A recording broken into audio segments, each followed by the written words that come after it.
My friends, I I'm laughing because I don't know. I'm just laughing because I think of the things that so much life so many things that anyhow. I'm opening up a can of tuna.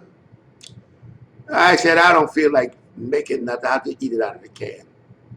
And then the phone rings, and I was starting not to answer. I said, shit. Let me answer. I answered the phone. I said, Leroy? I said, who's this? I said, who's this? Leroy. I said, no, this can't be. It was Ike Burger. I blew my eye was almost like, I was like, I hadn't spoken to Ike in, maybe 15 years. We were so, Ike was the featherweight lifting champion of the world. He won 2 gold medals in the Olympics. He won a numerous of meets. He was a 132-pound featherweight champion in lifting. And we were such good friends because I was in bodybuilding. He was in lifting.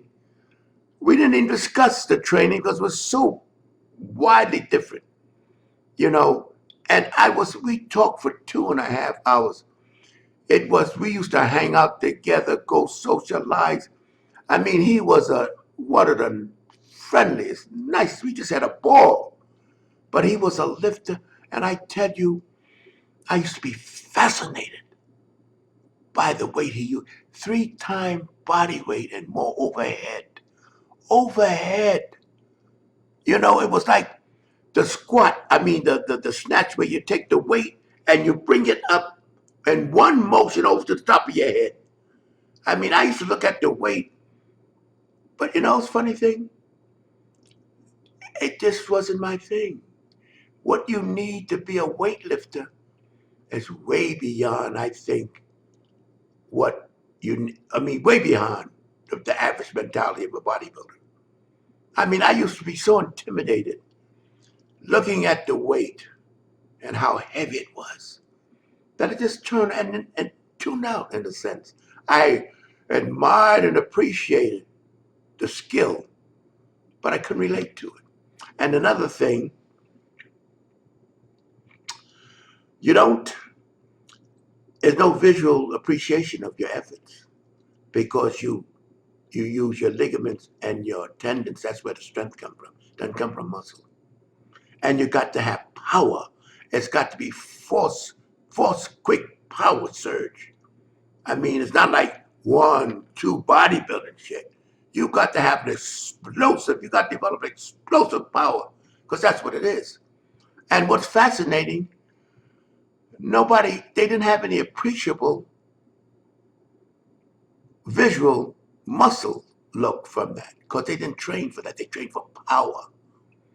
And I tell you, in the 50s and early 60s, we dominated. Early 50s to the 60s, dominated the lifting field. See, in Europe and the Middle East, they looked down, they didn't even bother with bodybuilding. They looked down at bodybuilding as a joke. They would pack the halls with lifting. Here, lifting was never really popular. It was much more popular then than it is now. Today now is just think they have strongman contests or bench press contests, but that's about all. The real athletic Olympic lifting was just dead in this country. I never thought I'd see the day when it died, but it just died completely. Nobody's interested. Can't get an audience. And even then, when lifting was more acceptable because Bob Hoffman was financing it and supporting it, and he hated bodybuilders. Strength and Health was the magazine, but he didn't like bodybuilding. I don't say he hated them, but he called us sissies, because the difference, my friend, in lifting weight and being a lifter and bodybuilding is like night and day. It's really like night and day. And it's amazing. I looked at it, I admired, but it wasn't me. I just didn't get anything out of lifting such tremendous weight, and then what? What's so good about bodybuilding is that you get a visual appreciation of what you're doing. There's no visual change. I mean, really a big change in the body for lifting because you're not building muscle, you're building power. I was talking to Ike about his training. The only two exercises that the lifters did that bodybuilders do, they do a lot of bench pressing. They do, I guess, for the power of it, but I never got into that because it wasn't that in, and squats, a lot of squats. But they would do sets of one, never more than six. They do a few curls now and then, but only guys like Ike would do it. Most of those guys didn't bother with those lifts. They do sets of two and one. Can you imagine? They'll do boom, a lift, whop, and then they put it down and wait a little few minutes, then whoop again, and then they'll do maybe three reps of a lighter weight in succession. One, then they drop down two, and I mean, it didn't interest me. Didn't interest me at all. And I can see, and when they gave the contests in those days, they would always have the lifting first because people come to see the bodybuilders. And after the lifting, then the bodybuilders, they had the lifting. If they had the lifting first, if they had the bodybuilding first, would be no audience.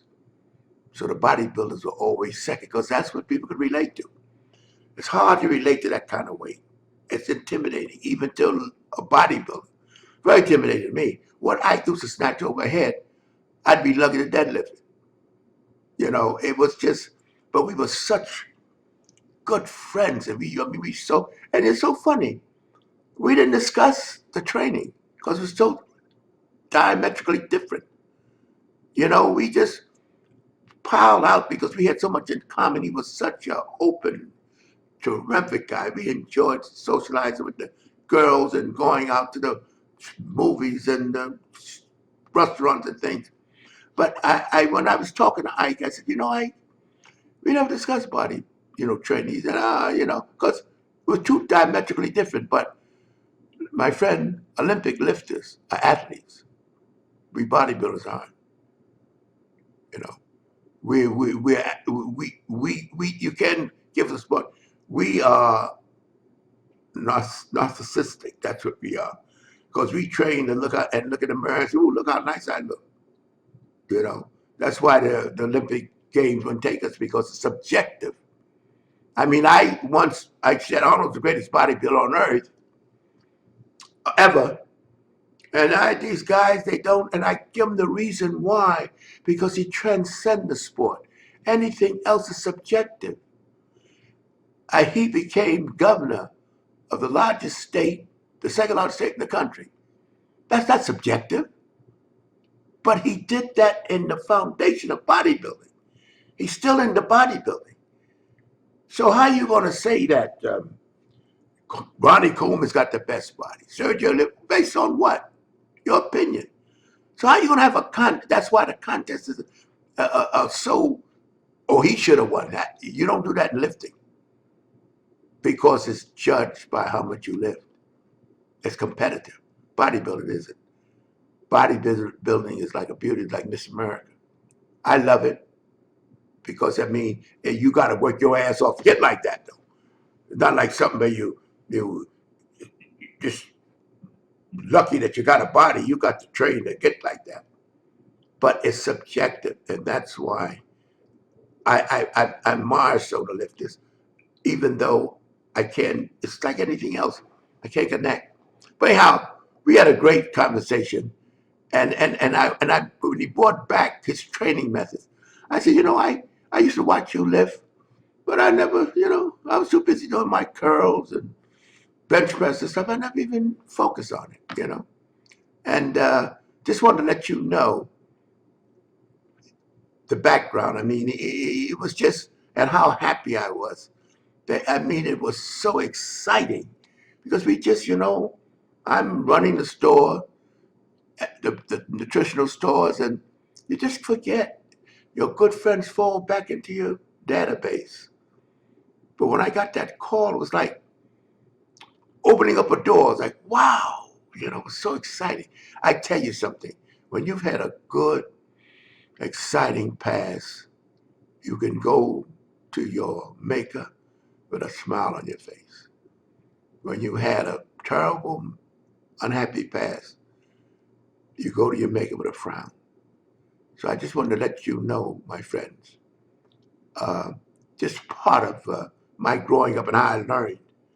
Now I learned how he did those lifts, and I understand it. I'm not exporting that because I wasn't interested.